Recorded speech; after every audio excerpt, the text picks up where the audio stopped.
No programa de hoje das especialistas, especialmente aqui no BS Innovation, no quadro Mulheres de Negócio, estou aqui com Daniele Araújo, artista plástica, dona de uma galeria de artes, e nós vamos conversar hoje sobre arte. Que maravilha, um tema maravilhoso, um tema que traz criatividade. Seja bem-vinda, Daniele. Obrigada, Letéia. Muito obrigada pelo convite. É um prazer estar aqui com você.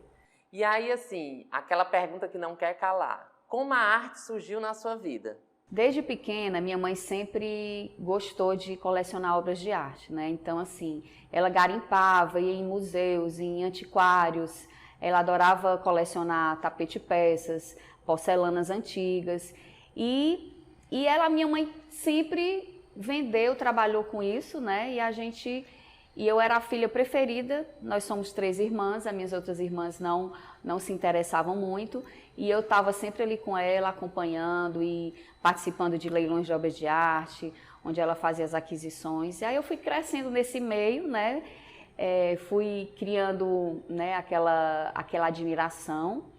E aí, desde pequena, que eu trago isso dentro de mim e transformei para a minha vida e para a minha profissão. Que bacana! E assim, eu que trabalho com esse universo de empresas familiares, de herdeiros, eu vejo o quanto alguns herdeiros conseguem se apaixonar pelos negócios da família justamente porque isso é introduzido de uma forma leve, né? Eu percebo pela sua fala que a sua mãe foi levando você, né?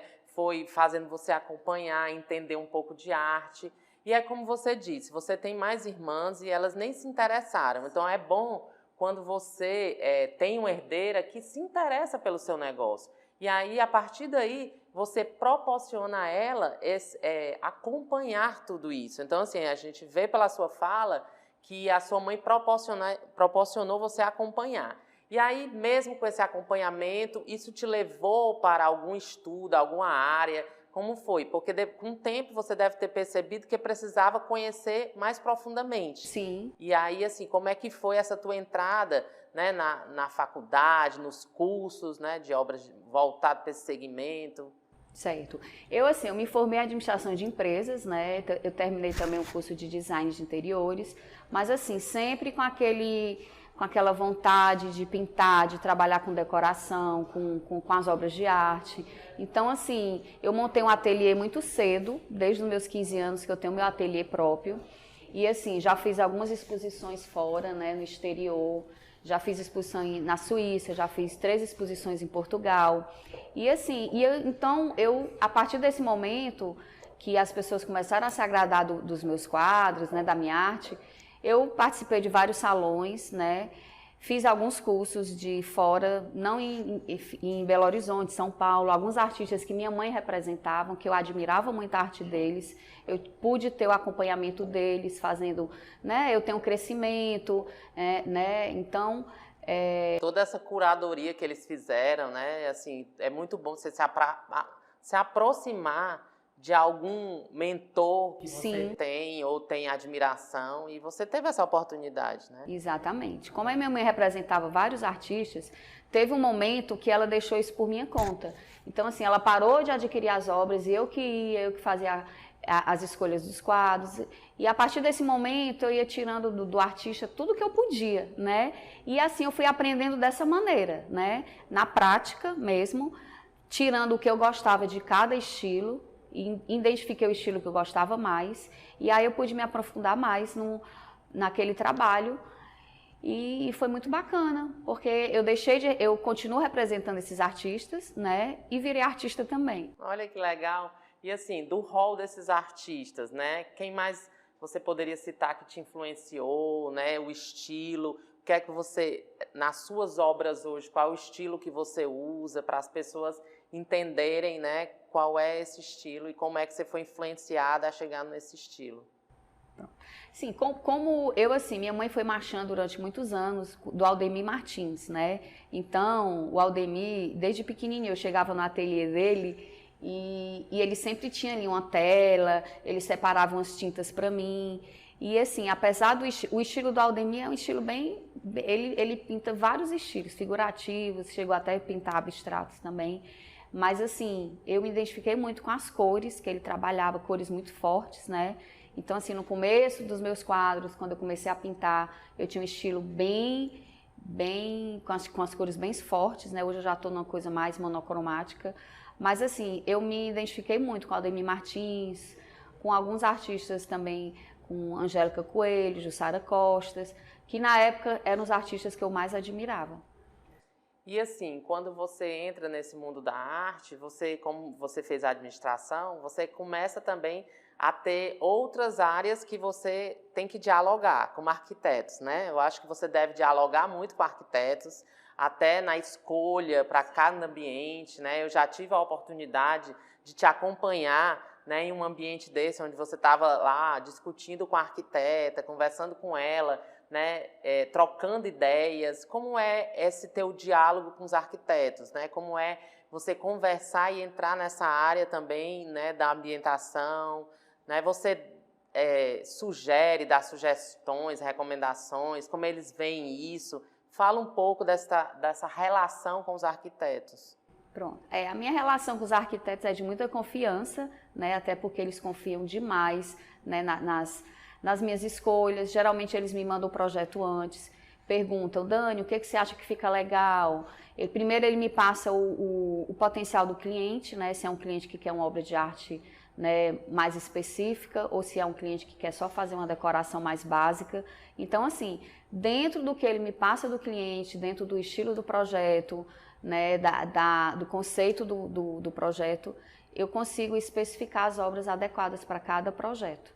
E eles confiam demais, né, nas minhas sugestões, nas minhas escolhas, nos tamanhos que eu sugiro.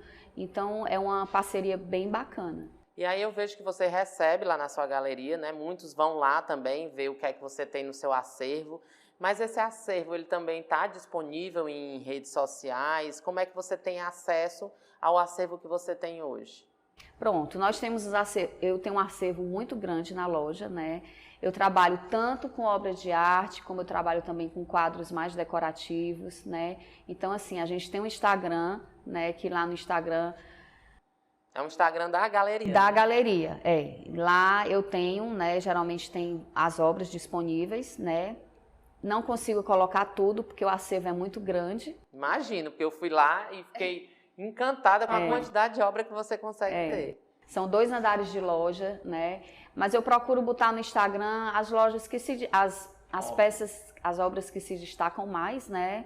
Que tem de artistas, né? Que as pessoas possam mesmo... Pelo menos ter uma ideia do que você tem ali no seu acervo, né?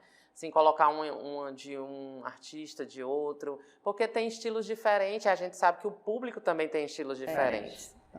E aí uma coisa que eu agora lembrei, quando eu fui fazer a decoração do meu apartamento, como o último que eu me mudei, eu lembro que a arquiteta ela queria muito colocar lá uma determinada peça que eu achava que não era muito meu estilo. E aí eu meio que fui até assim revolucionária, resolvi comprar a peça sozinha, sem a ajuda dela. Como quem diz, o gosto é meu, a minha casa é minha, né? Mais ou menos isso. E aí assim, eu fico pensando que isso pode acontecer também no caso, né, de quando você tem contato com o cliente, às vezes você, dentro do seu olhar, né, você pode indicar um determinado estilo, mas às vezes o cliente pode querer um estilo que não tem nada a ver e é verdade. E tá tudo bem, né? Acontece muito isso? Acontece. Geralmente, quando a gente vende um quadro para um cliente, ele já tem outros quadros, né? Quadros que tem um valor sentimental, que remete a alguma coisa da família, né? Que tem um respaldo para ele. Então, assim, eu procuro sempre aproveitar todas as obras que o cliente tem, né? Redirecionar, colocar em outros locais, mudar de canto, para que ele possa colocar obras novas, né? Mas mantendo sempre o acervo dele, que isso é muito importante, você respeitar o gosto do cliente, né, e não impor o seu gosto. Apesar que eu tenho muitos clientes que eles confiam demais, né, nas minhas sugestões, né. Na experiência que você já tem, né? Exatamente. Há muito tempo trabalhando com isso desde criança. São muitos anos. Muitos anos. São quase 30 anos que eu trabalho já com arte, Já participei de várias coletivas, né, fora do Brasil e aqui no Brasil também. Já ganhei o primeiro Salão de Abril, ganhei um prêmio no Salão de Abril. Então, assim, eu realmente eu sou muito feliz, eu adoro o que eu faço. Imagino. E assim, eu fico pensando na questão do tempo, porque eu vejo assim, você administrando uma galeria, atendendo clientes, né, produzindo sua própria arte. Como é que você dá conta disso tudo? Não, além de fazer tudo isso, de ter que produzir, pintar, levar, montar, eu ainda tenho que viajar para fazer toda, né, escolher os quadros que eu compro dos artistas. Eu trabalho com muitos artistas de fora, então assim, eu viajo 2 vezes no mês para comprar obras, pegar quadros, né, de artistas que já trabalham comigo há muito tempo. Eu represento vários artistas que a gente tem exclusividade na galeria, né? Então assim, eu sempre estou viajando, tanto para pegar os quadros que eu já trabalho, como para conhecer artistas novos, né? E assim, é bem corrido. E ainda tem que pintar. Ainda assim, tenho que pintar. Quando você vai pintar, você também precisa, eu acho que precisa estar assim num certo clima mais tranquilo, sem muita coisa na cabeça, porque você tem que se inspirar, né? Você tem que se permitir, naquele momento, se dedicar em olhar aquela tela, né? E produzir algo naquela tela. Então, eu imagino que deve ser desafiador, mas você deve tirar algum tempo aí, né, para a sua produção própria, né? É bem complicado. Atualmente, eu só consigo pintar final de semana, porque a minha semana geralmente é toda já comprometida, né? Mas eu me realizo, né? Final de semana é aquele momento que eu paro para ficar zen, geralmente aos domingos. Deixo os meus filhos em casa dormindo e digo, gente, vou para o ateliê, qualquer coisa a mamãe está no ateliê. E lá eu fico domingo o dia inteiro e é aí que eu consigo, né, criar e dar continuidade ao meu trabalho. Meu Deus, e você ainda falou aí na questão dos filhos, que a gente nem tinha tocado nesse assunto, né? Além de ser empresária, dona da galeria, pintar, né, fazer essas viagens para adquirir obras, né, cuidar de toda essa logística de entrega, atender cliente. E ainda tem família, né? Ainda tem os filhos que, de certa forma, tomam o nosso tempo, precisam, né, da nossa atenção. E aí tem que realmente se desdobrar aí nos 30. Tem que desdobrar. Tem que ser assim, a Mulher Maravilha, né? Com certeza. Quase isso. Bom, a gente está chegando aqui ao finalzinho, né, do nosso programa. E aí, Dani, a gente sabe o quanto é desafiador, e a gente falou um pouco aqui, né, nessa questão da mulher ter vários papéis, né? E aí é onde é que fica a Dani mulher, né? Assim, diante de tudo isso, tem que ter um espaço ainda, né, para cuidar de si, né, para poder fazer coisas que, às vezes, bater papo com as amigas, eu digo isso porque a gente sente falta dela, viu? Verdade, é verdade. E aí, como é que você ainda consegue, assim, arranjar um tempinho para fazer isso? Mas dizem que, né, aí eu já vou até te interrompendo, dizem que se você quer dar ocupação a alguém ou pedir algo a alguém, peça a alguém muito ocupado, né? É verdade, né? É tanto que você está aqui hoje gravando com a gente. Mas é muito bom. Eu tenho um grupo de amigas que a gente se reúne toda sexta-feira, final de tarde. Não é toda sexta-feira que eu consigo ir, mas inclusive não consegui ir para nenhum encontro das especialistas ainda tomar um café com vocês. Mas assim, uma vez por mês também a gente tem um almoço do nosso grupo, das amigas, viagens, e é isso, gente. Eu acho que a correria é normal para todo mundo, né? E sempre tem um tempinho para se divertir, né? E a gente vai levando. Assim, a questão, e aí falando ainda nesse desafio, a questão desses momentos que a gente passou, né, de pandemia, como é que foi? Vender obra de arte, né, num momento como esse? Como é que ficou, mais ou menos? Você não podia abrir a galeria, então as vendas estavam ocorrendo de forma mais online, acredito. Por incrível que pareça, não, viu? Por incrível que pareça, o primeiro mês da pandemia foi complicado para todo mundo. Mas a partir do segundo mês, que ficou todo mundo em casa, arrumando casa, olhando para as paredes, olhando para a sua decoração, foi aquele momento que a pessoa disse, gente, agora eu vou ter que arrumar a minha casa. Então, assim, Aletheia, eu nunca trabalhei tanto nessa pandemia. A loja fechada, sem funcionário, pessoal de recesso, o telefone ligando, Instagram também com muita procura. Então, assim, foi aquele momento que a pessoa parou para dizer, agora eu vou arrumar a minha casa. E eu preciso me alegrar, eu preciso botar um quadro lindo na parede, eu vou ficar na minha casa trabalhando home office, eu quero a minha casa linda e maravilhosa. E assim, foi muito bom para mim. Que bom. Foi muito bom. Então, assim, realmente houve um boom aí de muitas pessoas que foram reformar seus lares, que estavam muito tempo dentro de casa. Dentro de casa. E aí, como você disse, às vezes você mudar um quadro, de colocar um quadro novo, né? Um quadro, assim, às vezes mais alegre, até porque você passou muito tempo dentro da residência. Então, acho que muitas pessoas também olharam para isso, né? Começaram a valorizar mais a casa, né? O cantinho que eu fico mais tempo, tem que ter aquele aconchego, tem que ter a minha cara. E as pessoas começaram a valorizar mais decoração, obra de arte, né? Eu acho que foi bom. Nesse caso, para mim, foi muito bom. E também não deve ser fácil, eu fico pensando para você, montar uma equipe, porque assim, é um nicho específico, a pessoa tem que ter um certo conhecimento, uma certa sensibilidade para trabalhar com obra de arte.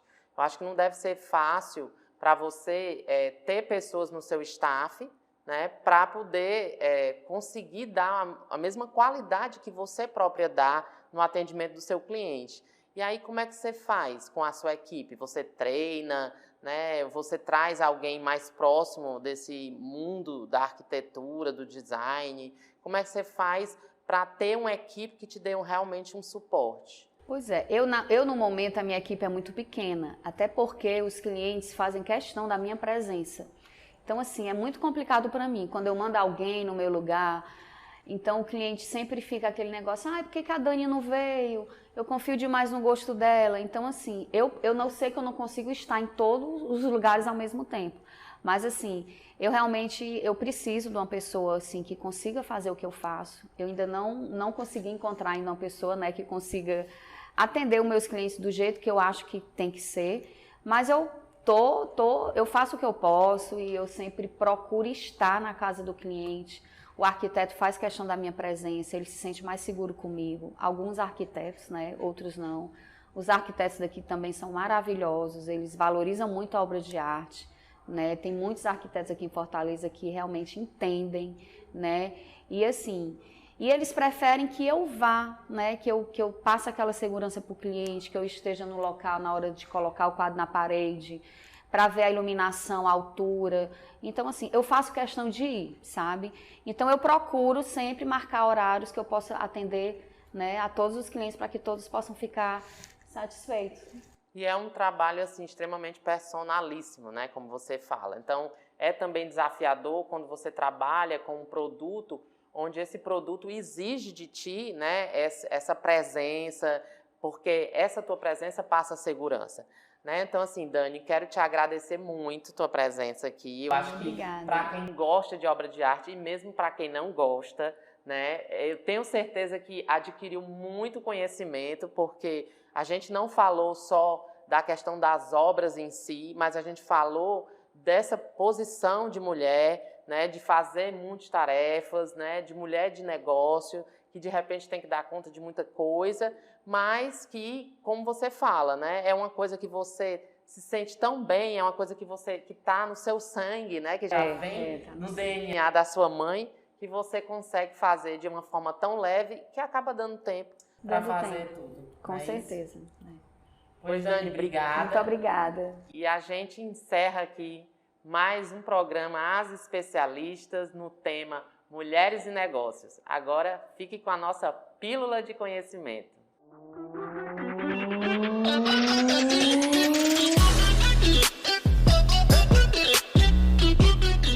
É uma dúvida ainda muito frequente, por incrível que pareça. Mônica, eu tenho um projeto e tem uma rede social. Ao invés de criar essa rede social, eu posso criar outra, né? Por exemplo, um perfil no Instagram, eu posso criar outro perfil no Instagram para poder falar apenas daquele projeto? E aí eu vou te responder que depende do teu propósito. Tem muitos projetos, né, muitos negócios que dependem muito da sua própria marca pessoal. Então, quando você vai criando várias redes sociais, vários perfis, isso pode ficar disperso, né? Talvez seja muito melhor você investir no teu perfil pessoal, tá? E daí lá ter algumas riscas para te levar ao ambiente e ao negócio que você precisa. Então, assim, dependendo do teu propósito, criar várias redes sociais, além de ser difuso em relação à questão de como você se posiciona no ambiente digital, ainda te dá um desafio muito grande, porque não adianta você ficar criando redes sociais, criando ferramentas, se você não vai ter a constância, se você não vai alimentar de maneira coerente e de maneira contínua, porque assim, rede social, mídias sociais, elas são criadas para justamente o quê? Para você poder estar sempre atualizando, né? Eu não vou aqui dizer qual é a medida certa, mas o ideal, claro, é você todo dia estar aparecendo, todo dia estar realmente compartilhando conteúdos. Então, assim, sobre essa pergunta, eu acredito que vai realmente depender daquilo que você quer divulgar. Se você acredita que o teu projeto ele é completamente diferente, ele não tem nada a ver, né, não encaixa com a questão do teu perfil pessoal, então sim, cria uma rede específica para isso, mas compartilha, alimenta e atua e aplica todas as estratégias de comunicação necessárias para isso. Caso contrário, pode gerar aí uma frustração para você, tá bom?